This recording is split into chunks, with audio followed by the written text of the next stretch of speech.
가정의 달 두 번째 주일은 어버이 주일입니다. 그래서 오늘 말씀을 통해서 아비들이 자녀 양육을 어떻게 해야 되는가 성경 말씀을 한번 보고자 합니다. 모든 부모들의 관심은 자녀들의 교육에 마음이 있습니다. 그래서 요즘은 특별히 대안학교나 홈스쿨링이나 또 특목고가 생겨나고 또 많은 학원들과 과외가 성행하는 것은 부모들의 자녀를 향한 열정이 얼마나 큰가 하는 것을 반영하고 있습니다. 그러나 근본적인 자녀 교육은 꼭 학원이나 학교를 통한 지식적인 것에만 있지는 않지요. 그보다 더 근본적인 자녀 교육은 자녀의 성품, 곧 자녀의 인격에 있다고 할 수 있습니다. 그렇다면 모든 자녀 교육은 어떤 교회나 학교가 아니라 가정에서 주관되어야 옳다고 여겨지며 또 그 가정에서 주관되는 교육의 주체는 그 자녀의 부모가 되어야 된다는 결론을 말할 수 있습니다. 그렇다면 결국 좋은 자녀 교육은 먼저 자녀로부터 시작하는 것이 아니라 그 교육의 주체가 되는 부모 교육으로부터 시작되어야 된다는 결론이 되지요.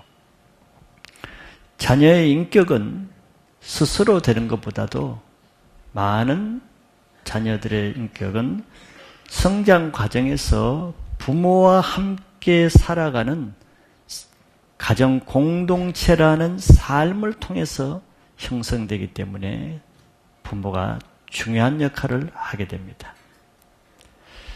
자녀가 아무리 교회, 학교와 또 학교에서 바르게 가르침을 받아도 집에 와서 부모로부터 직접 듣고 보고 하는 삶을 통해서 그 자녀의 영향은 달라집니다. 즉 지식이 그 자녀를 변화시키는 것이 아니고 그 자녀가 직접 삶 가운데서 누구를 보고 누구로부터 듣고 누구의 행동을 느끼는 것을 통해서 영향을 받는다는 것이죠. 그래서 성경은 가정에서 자녀 교육을 주관적으로 해야 되기 때문에 우리는 지난주에 본 것처럼 먼저 가정에서 자녀들 편에서 자녀들이 먼저 부모와의 관계에서 가져야 될 바른 자세를 말씀하고 계시고 또 이어서 오늘은 가정에서 아버지가 자녀에게 해야 될 그 관계를 말씀하고 있습니다. 이것은 다 가정에서 자녀 교육이 이루어져야 된다는 것을 말하는 것이죠. 왜냐하면 모든 교육은 인격적인 형성을 하는 데 있어서는 가정에서 부모와 자녀의 관계를 통해서 이루어지기 때문에 그렇습니다. 특별히 오늘 말씀을 보면은 아비들아라고 합니다. 아버지에게 말하는 것이죠. 아비들에게 자녀 교육의 주체를 말씀하시는 것은 아버지들은 그 가정의 제사장적인 책임 있는 위치이기 때문에 아비들에게 말씀하고 있습니다. 그래서 오늘은 그 아비들이 가정에서 어떻게 자녀를 양육해야 하는가 하는 것을 통해서 오늘 이 말씀을 듣는 모든 아비들 또는 물론 어머니도 다 포함되는 것이죠. 그런 자녀 양육을 통해서 온전한 자녀들이 양육되어서 다음 세대에 여러분들의 자녀들이 하나님의 일꾼으로 세워줄 수 있기를 바라겠습니다. 오늘 말씀은 매우 간단하지요. 한 절입니다. 또 아비들아 너희 자녀를 노엽게 하지 말고 오직 주의 교훈과 훈계로 양육하라. 아주 한마디로 말씀하지요. 그럼 어떻게 보면 여기에 자녀 교육의 모든 것이 다 들어있을 수가 있습니다. 그것은 결국 아비들이 하지 말아야 될 것과 해야 될 것만 잘하면은 자녀 교육이 된다는 것이죠. 저 아비들이 자녀들에게 하지 말아야 될 것을 하기 때문에 자녀 교육에 어려움을 겪게 되는 것이고 또 아비들이 꼭 자녀들에게 해야 될 것을 하지 않기 때문에 자녀가 제대로 성장하지 못한다는 말씀이죠. 그래서 오늘 두 가지를 잘 보기를 바랍니다. 첫째, 하나님은 부모가 자녀에게 하지 말아야 될 것 한 가지를 말씀하십니다. 그것은 부모가 자녀를 노엽게 하지 말라고 말씀하죠. 노엽게 한다는 그 말씀의 단어는 그 어떤 사람의 옆에서 그 사람을 화를 돋구는 그런 뜻의 말입니다. 멀리서 하는 것이 아니고 바로 옆에서 그 사람의 화를 돋궈서 분노하게 만드는 일이죠. 자녀 옆에서 부모가 그 자녀로 하여금 화를 돋구는 일을 하지 말라는 거예요. 자, 앞에서 말씀한 것과 별개가 아니라 이어지는 말이죠. 이게 4절 처음에 또라고 말하잖아요. 자녀들에게 자녀들아 하고 이어서 아비들아 하기 때문에 앞에 구절과 연결되는 것입니다. 자, 앞에는 뭡니까? 자녀들이 부모에게 순종하고 부모를 공경하라 하는 것이죠. 자녀들은 그렇게 해야 된다는 것입니다. 그거와 이어서 생각해 보면은 자녀들이 주님의 말씀에 순종해서 가정에서 부모를 순종하고 부모에게 공경하려고 할 때 아비들이 화나게 하는 일을 하지 말라 이런 뜻이죠.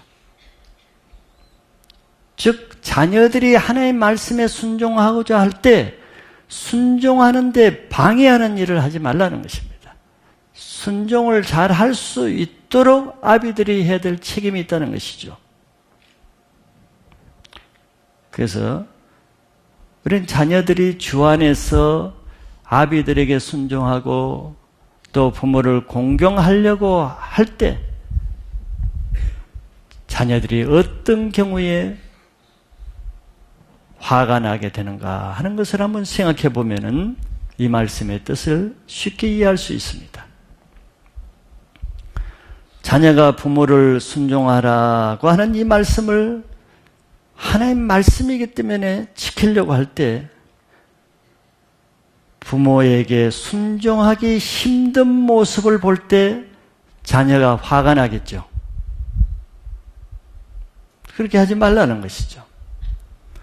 또한 자녀가 하나님 말씀에 순종해서 이제 우리 부모에게 내가 순종하고 공경해야지 하고 그 말씀을 지키려고 하는데 집에 와서 부모를 볼 때 그 부모가 도저히 주 안에서 공경하기에 힘든 모습을 볼 때 자녀 속에 화가 나겠죠.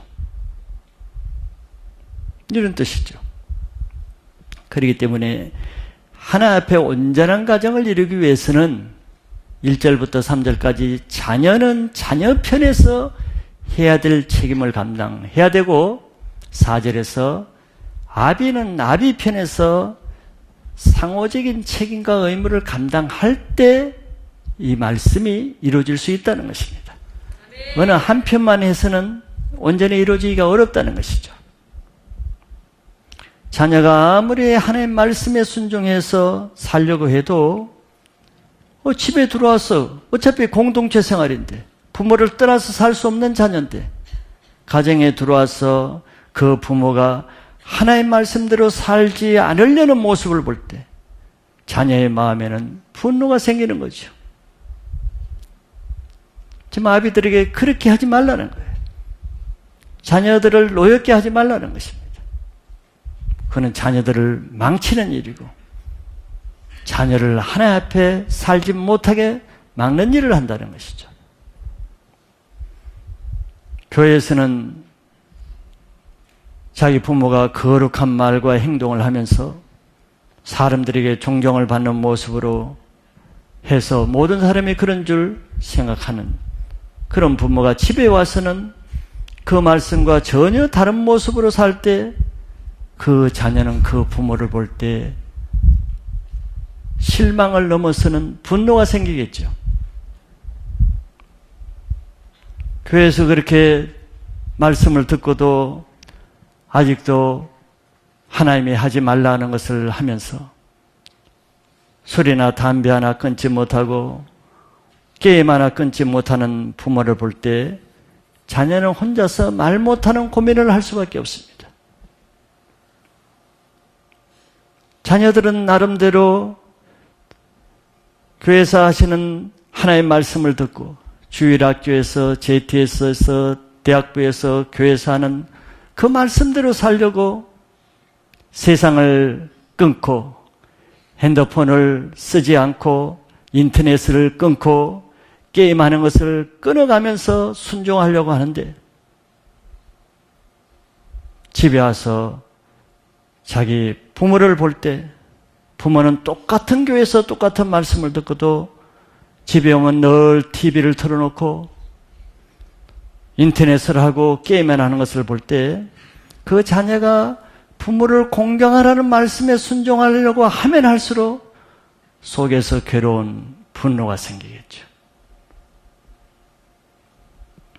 또한 부모는 자기 자신은 교회의 권위에 순종하지도 않으면서 가정에서는 자녀들에게 무조건 부모의 권위에 순종할 것을 주장할 때 이해할 수 없는 모순적인 분노가 생길 것입니다. 부모는 자녀에게 하나님의 말씀대로 살지 못하게 세상적인 말로 가르치고 인간적인 말로 가르쳐서 하나님의 말씀을 거스르게 말하면서 자녀의 마음에 혼돈을 주고 자녀를 고통스럽게 하는 것이죠. 교회에서 듣는 말과 집에서 부모가 하는 말이 틀릴 때 자녀는 괴로운 것입니다. 그래서 어떤 가정은 부모가 자녀 때문에 고통하는 가정이 있는 반면에 또한 어떤 가정은 부모로 인해서 그 자녀가 고통하는 그런 가정도 있습니다. 그러면 그 가정이 어렵죠. 모든 부모는 자기 자녀가 잘 되길 바라죠. 또 다른 자녀보다 더 잘 되길 바라고 공부도 잘하길 바라고 교회 다니면 교회에서 다른 자녀보다 교회 생활도 잘하길 바라고 신앙도 좋길 바라고 그래서 늘 잘하라고 말합니다. 잘하기를 또 늘 교훈합니다. 그럼 부모만 그런 것은 아니죠. 자녀들도 자기 부모들이 다른 부모들보다 잘 되길 바랍니다. 우리의 아버지가 다른 사람보다도 좀 잘 되길 바라고 세상에서도 잘 되길 바라지만 교회를 다니면은 다른 부모들보다 교회에서 인정받기를 원하고 잘 되길 바라고 믿음이 좋길 바랍니다. 그것은 부모가 자기 자녀들이 주일학교에서도 좀 뛰어나기를 원하고 그래서 주일학교에서 하나님의 인정을 받았어.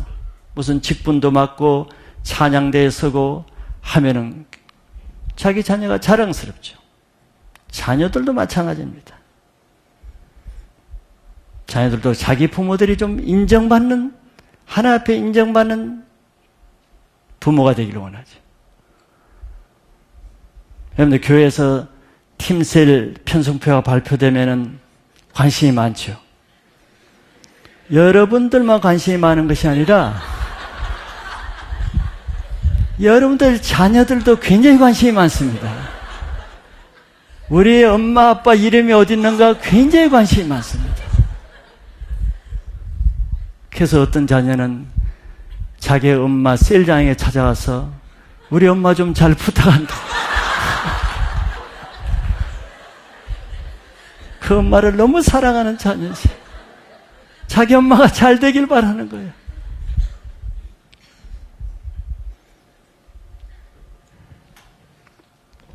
그 자녀가 얼마나 기도하겠습니까? 다음 팀셀 편성 때 우리 엄마가 올라가기를 기도했는데 안 올라가면 실망하겠죠.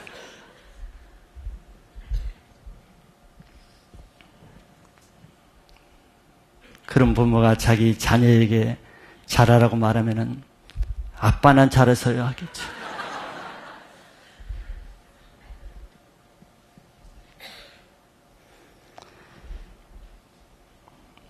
자기 자녀에게 인정받지 못하거나 영적으로 근심이 되는 아비는 그 자녀에게 가정에서 무슨 영적 권위를 행할 수가 있겠어요? 그 아버지의 말이 어떻게 자녀에게 영향력을 미칠 수가 있겠어요? 그러니 자녀 교육이 될 수가 없겠죠. 그렇기 때문에 온전한 자녀 교육을 위해서는 먼저 하나님 앞에서 아비의 영적 권위를 회복해야 됩니다. 그것은 가정에서 아버지들이 먼저 하나님의 말씀에 순종하는 본을 보여주는 것이에요. 그 자체로 자녀들은 아버지의 권위를 인정하게 됩니다. 그것이 하나님의 대리자로 세워주신 가정의 가장이요 아버지로서의 책임을 감당하는 것입니다. 이 말씀을 들은 모든 우리 아비들은 하나님의 권위를 자녀들 앞에 다시 되찾고 회복하시기를 축복합니다. 두 번째는 적극적으로 아버지가 해야 될 것은 두 가지로 말하고 있습니다. 노엽게 하지 말고 오직 주의 교훈과 훈계로 양육하라고 말하죠. 양육해야 될 것. 첫째는 주의 교훈으로 양육하라고 합니다. 교훈이라 하는 것은 특별히 사람의 교훈이 아니죠. 주의 교훈이라는 단서가 있습니다. 자녀들에게도 앞에서 주 안에서 너희 부모에게 순종하고 공경하라는 조건적인 단서가 있듯이 아비들에게도 똑같이 교훈과 훈계로 하되 주의 것으로 하라는 단서가 있습니다. 이 교훈으로 양육한다는 교훈의 뜻은 주님의 뜻에 따라서 훈련하고 죄에 대해서는 징계하는 그런 의미의 단어입니다. 그래서 이것이 무슨 의미냐 하면은 이것은 곧 주의 교훈으로 양육한다는 것은 하나님이 주님이 우리들을 교훈하는 그런 방법으로 하라는 뜻과 같은 것이죠. 즉 하나님이 우리를 어떻게 가르치고 훈련시킵니까? 바로 하나님은 우리에게 하나님의 뜻에 훈련하게 하기도 하고 또 죄를 지으면 징계하는 방법으로 우리를 교육하죠. 아비들에게 하나님이 한 것처럼 그렇게 같이 너희 자녀에게 하라고 하시는 것이죠. 사람은 왜 훈련을 받아야 되고 왜 징계가 필요한가? 사람은 완전하지 않기 때문에, 즉 늘 죄의 유혹을 받아 넘어지기 때문에 이것이 필요하죠. 완전하다면 이런 교육이 필요 없을 것입니다. 그래서 사람은 늘 죄의 유혹을 받기 때문에 어려서부터 자녀들에게 이 죄와 싸우는 훈련을 할 뿐더러 이 죄에 빠져서 졌을 때는 그 죄에서 돌이키기 위해서 징계를 하라는 것입니다.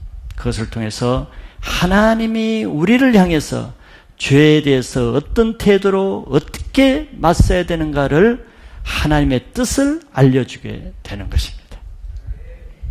그래야 그 자녀가 앞으로 자라나서 하나님 앞에 자기에게 다가오는 죄를 자기 스스로 컨트롤해서 다스릴 수 있고, 또 하나님의 그 죄에 대해서 자기를 징계할 때 억울해하거나 또 이해하지 못해서 원망하지 않고 그것을 온전히 받아들일 수 있게 하기 위해서 미리 가정에서 부모를 통해서 그것을 배우게 하는 것입니다. 하나님은 이런 것을 자기 아들을 통해서 미리 우리에게 본을 모델로 보여주셨습니다. 하나님은 자기 아들 예수 그리스도는 물론 죄는 없으셨죠. 훈련받을 이유도 없죠.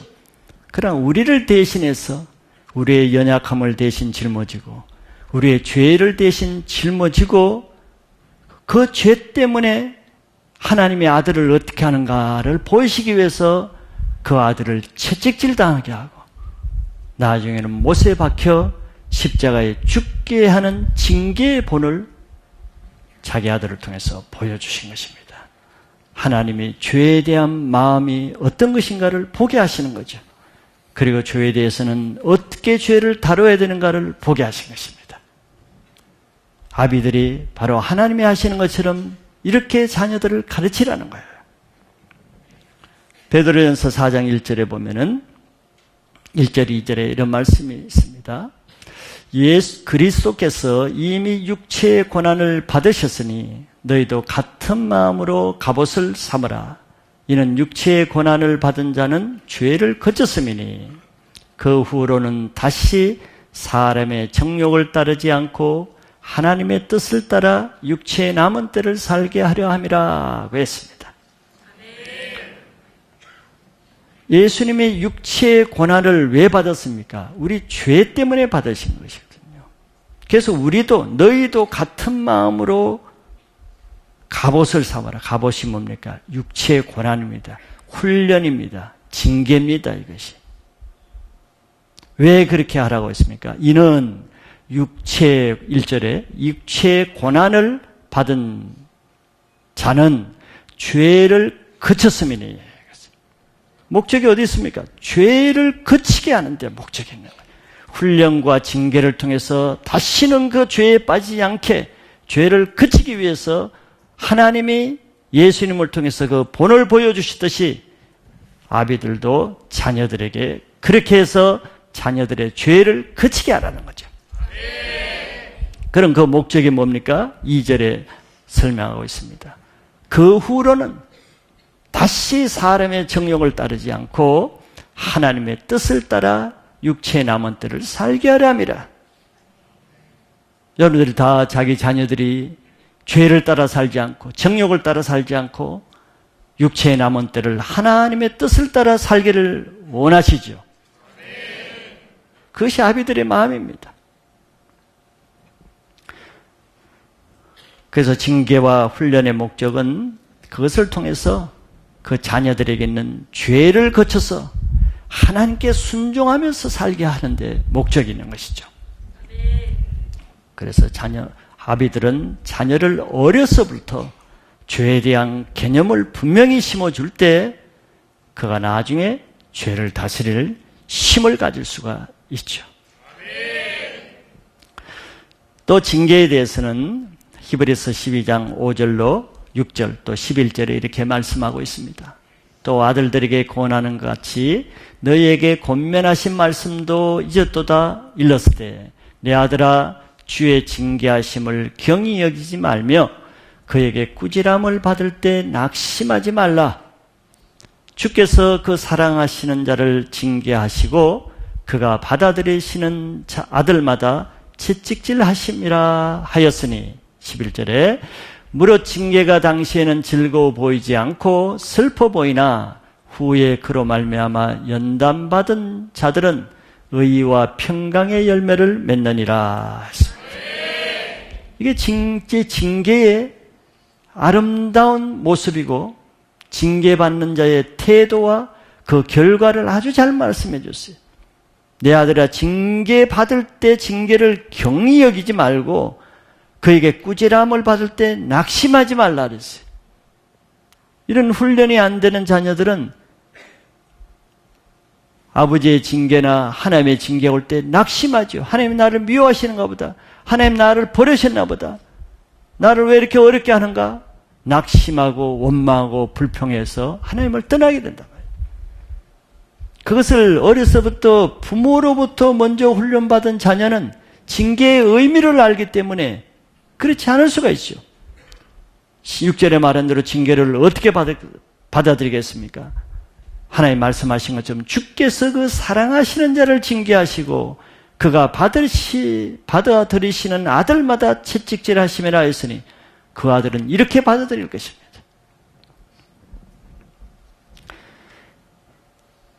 그래서 이런 자녀가 부모로부터 이런 훈계와 징계의 훈련을 감당할 수 있기 위해서 먼저 1절에서 그 자녀가 그 부모의 권위에 순종하며 공경하는 태도를 먼저 가지고 있어야 부모로부터 이런 훈련을 받을 수가 있다는 것이죠. 잠언서 29장 19절에도 자녀 교육에 대해서 이렇게 말씀하십니다. 채찍과 꾸지람이 지혜를 주거늘 임의로 행하게 버려둔 자식은 어미를 욕되게 하느니라. 자녀를 임의로 행하게 버려둔다는 건 뭐예요? 임의로 행하게. 자녀가 원하는 대로, 자녀가 하고 싶은 대로, 자녀가 주장하는 대로, 요구하는 대로 다 하도록 들어준다는 것이죠. 그게 자녀 사랑이겠습니까? 그것이 사랑 많은 아버지의 태도겠습니까? 그렇게 하는 자녀는 나중에 그 어미를 욕되게 만든대. 그 부모의 수치거리, 부끄러움거리로 만든다는 거예요.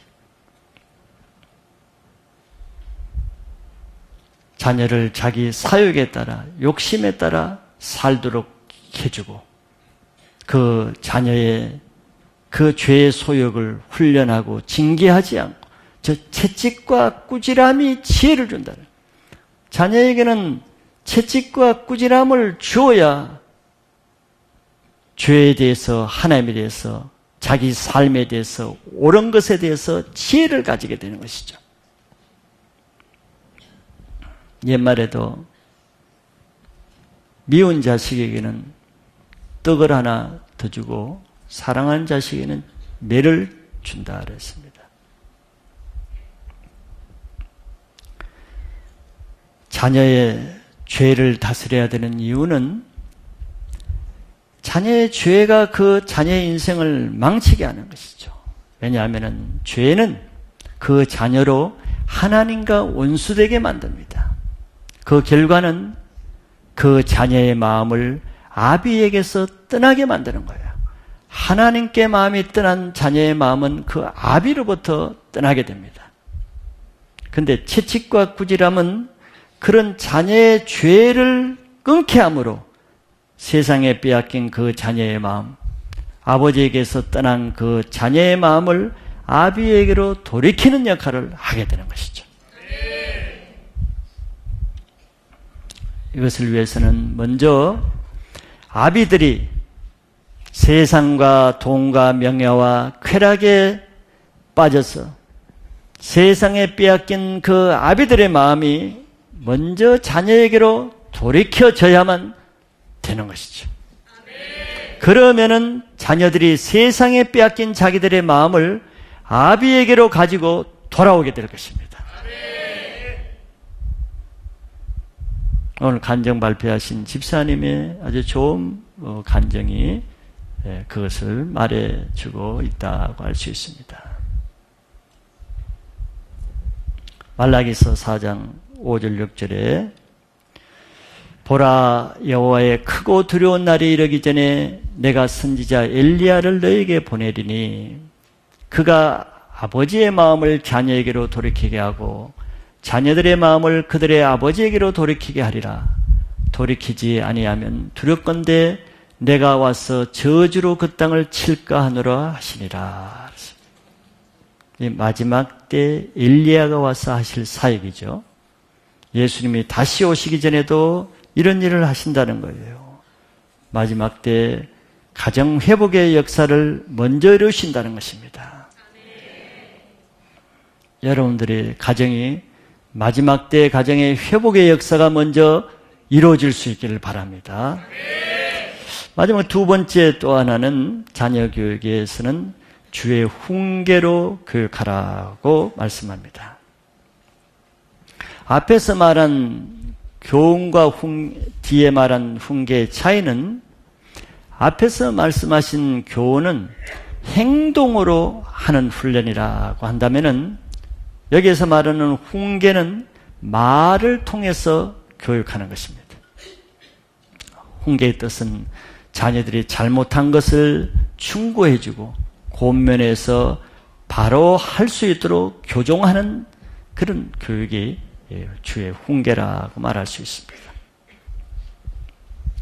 근데 이 훈계를 앞에와 마찬가지로 아버지의 생각이나 세상의 이론이나 사람의 지식으로 교육하면은 그 자녀를 세상 자녀가 되게 할 것입니다. 그래서 성경은 그 훈계도 주의 훈계로 양육하라고 합니다. 주님이 하신 훈계, 주님의 말씀을 하라는 것이죠. 하나님 말씀만이 우리 자녀를 가장 온전하게 훈계하고 또 권면할 수 있기 때문에 그렇습니다. 디모데후서 3장 16, 17절이 이것을 분명하게 말씀하고 있죠. 모든 성경은 하나님의 감동으로 된 것으로 교훈과 책망과 바르게 함과 의로 교육하기에 유익하니 이는 하나님의 사람으로 온전하게 하며 모든 선한 일을 행할 능력을 갖추게 하려 함이라. 이게 얼마나 놀라운 말씀입니까?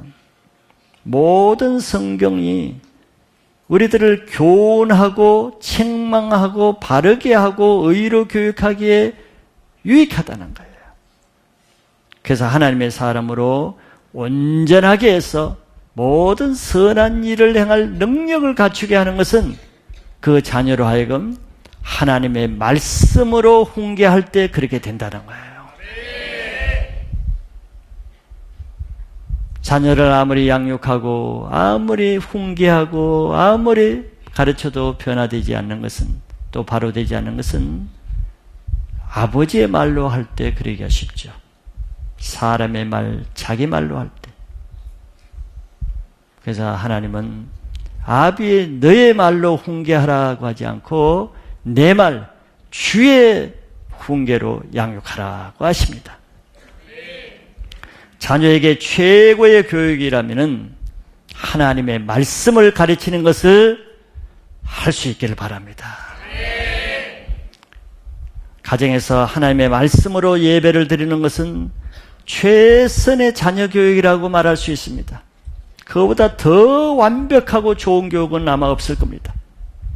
함께 성경을 읽고 함께 성경을 가르치고 자녀와 함께 성경 말씀으로 교제하고 자녀와 함께 합심해서 하나님 앞에 기도하는 것은 그 자녀를 하나님의 성품으로 양육하는 것입니다.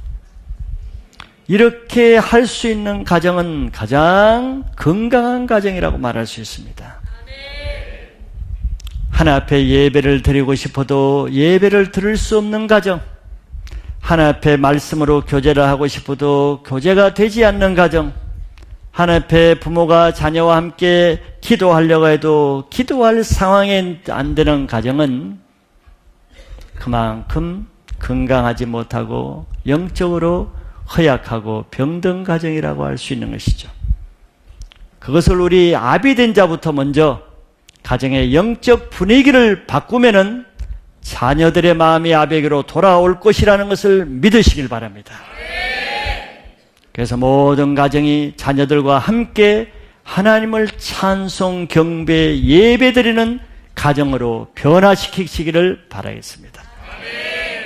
잠언서 4장 1절에 아들들아 아비의 훈계를 들으며 명철을 얻기에 주의하라고 했습니다.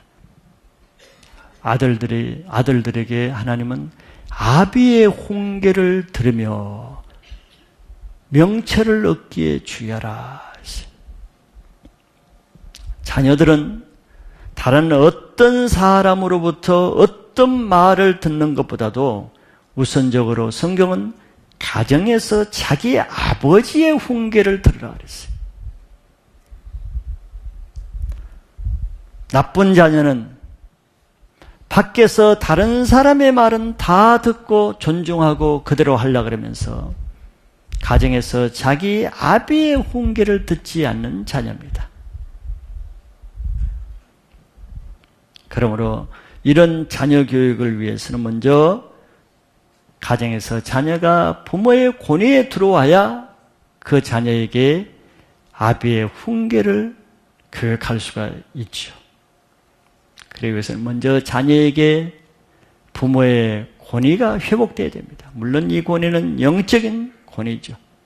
영적인 본을 보이고 자녀의 머리가 아버지라면 그 아비에게 세우신 머리는 그리스도입니다.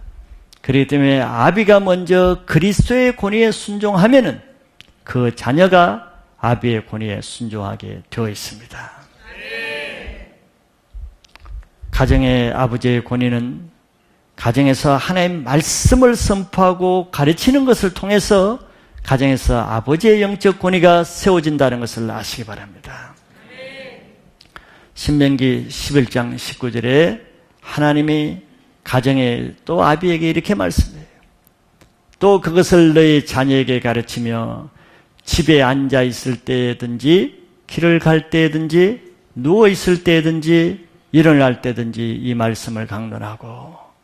자, 이 말씀은 물론 자녀들에게 하시는 말씀이기도 하지만 아버지에게 하시는 비중이 더 크죠. 아버지는 자녀들에게 집에 있을 때는 언제나 집에 앉았을 때든지 소파에 앉아 있든지 주방에 걸어갈 때든지 침대에 누워 있을 때든지 아침에 일어날 때든지 이 말씀을 강론하라.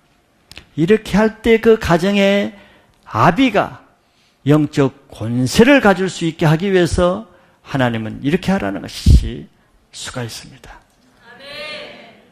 가정에서 자녀에게 아무 말씀도 선포할 수 없는, 아무 하나님의 말씀도 가르치지 않는 아비, 영적 권세를 가질 수가 없습니다. 무기력한, 무능력한 아비가 되는 것이죠. 어떤 말도 자녀에게 영향을 줄 수 없습니다. 자녀가 그 아버지의 말을 듣지 않습니다. 가장 부끄러운 아비는 자기도 하나님 말씀대로 살지도 않을 뿐더러 자녀에게도 하나님 말씀을 가르치지 않고 가르칠 수 없는 아버지입니다. 자녀에게 가장 불행한 아버지죠. 자녀를 가장 무기력하게 만드는 아버지죠. 그러면 그 가정이 하나님의 보호를 받을 수가 없습니다. 그러니 자녀를 세상에 빼앗기게 되는 거예요. 아버지가 그 자녀의 영적 보호막이 되주지 못하기 때문에 자녀는 세상에 빼앗기는 것입니다. 가정이 세상 악으로부터 보호받기 위해서는 그 가정에 하나님의 말씀이 선포되고 가르쳐줘야 됩니다. 그것을 누가 해야 되겠어요? 아버지가 못하니까 오히려 자녀들이 주일학교에서 들은 말씀을 가지고 식사 때 선포하고 아버지가 들으라고 기도하고 이런 영적 질서가 세워지질 않지요. 가정에서 아버지의 가장 큰 사명은 경제적으로 돈을 벌어서 가족을 먹여 살리는 것이 아니라 하나님의 말씀으로 자녀에게 영혼의 양식을 먹이는 아비가 되어야 되는 것입니다. 그러므로 아버지가 영적으로 세워져야 그 가정이 바로 세워지고 그 가정이 말씀으로 세워질 때 그 자녀가 말씀으로 양육되어집니다. 이를 통해서 아버지의 마음이 자녀에게로 돌아오고 자녀의 마음이 아버지에게로 돌아와서 가정이 하나님 안에서 하나가 되는 것입니다. 마지막 때 우리 모든 가정들이 이런 하나님 나라가 회복되는 가정의 회복의 역사가 일어나기를 축복합니다.